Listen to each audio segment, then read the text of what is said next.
സംസ്ഥാനത്തെ online taxi ഡ്രൈവർമാർ അനിശ്ചിതകാല സമരം ആരംഭിച്ചു. ഊബർ, ഓല തുടങ്ങി 4ഓളം കമ്പനികളിലെ ഡ്രൈവർമാരാണ് സമരത്തിൽ പങ്കെടുക്കുന്നത്. സമരത്തിന്റെ ഭാഗമായി തലസ്ഥാനത്തുൾപ്പെടെ വിവിധ ജില്ലകളിൽ ഡ്രൈവർമാർ പ്രതിഷേധ പ്രകടനം നടത്തി. ഊബർ, ഓല, റാപ്പിഡോ തുടങ്ങി വിവിധ ഓൺലൈൻ ടാക്സി കമ്പനികളിലെ ഡ്രൈവർമാരാണ് അനിശ്ചിതകാല സമരം ആരംഭിച്ചത്.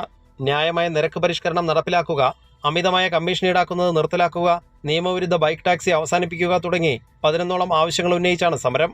തിരുവനന്തപുരത്ത് ശവപ്പെട്ടിയുമായി ഓൺലൈൻ ഡ്രൈവർമാർ പ്രതിഷേധ സമരം നടത്തി.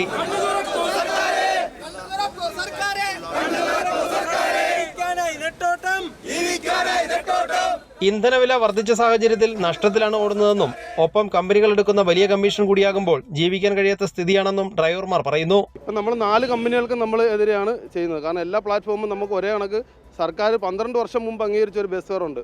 അതായത് കിലോമീറ്റർ 18 രൂപ. അത് അന്നത്തെ റേറ്റാണ്. ഇന്നത്തെ സാഹചര്യത്തിൽ ഇന്നത്തെ ഇന്ധനവില വർധനവിൽ അത് നമുക്ക് ബുദ്ധിമുട്ടാണ്. പക്ഷെ അതുപോലും നമുക്ക് ഊബർ തരുന്നില്ല എന്നുള്ളതാണ്. പക്ഷേ എല്ലാ പ്ലാറ്റ്ഫോമിനും ഒറ്റ റേറ്റ് ഇവിടെ വേണം, എന്നാലാണ് നമുക്കിവിടെ നിലനിന്ന് പോകാൻ പറ്റുള്ളൂ. ഇത് ആപ്പുകൾ തമ്മിലുള്ള മത്സരമാണ് ഇവിടെ നടക്കുന്നത്. അപ്പോൾ ആപ്പുകൾ മത്സരത്തിൽ ബലിയാടാവുന്നത് പാവപ്പെട്ട ചെറുപ്പക്കാരാണ്. വ്യത്യസ്ത രാഷ്ട്രീയ കക്ഷികളുടെ പിന്തുണയുള്ള ഓൺലൈൻ ഡ്രൈവർമാരുടെ സംഘടനകളെല്ലാം സമരത്തിൽ പങ്കെടുക്കുന്നുണ്ട്. സർക്കാർ സംരംഭമായ കേരള സവാരി ഓൺലൈൻ കമ്പനിക്കെതിരെയും ഡ്രൈവർമാർക്ക് പ്രതിഷേധമുണ്ട്. ഓൺലൈൻ പ്ലാറ്റ്ഫോമുകളിൽ നിന്ന് പൂർണ്ണമായും ഓഫ്ലൈനായി മാറിയാണ് ഡ്രൈവർമാർ പ്രതിഷേധത്തിൽ പങ്കെടുക്കുന്നത്. കൈരളി ന്യൂസ്, കൊച്ചി.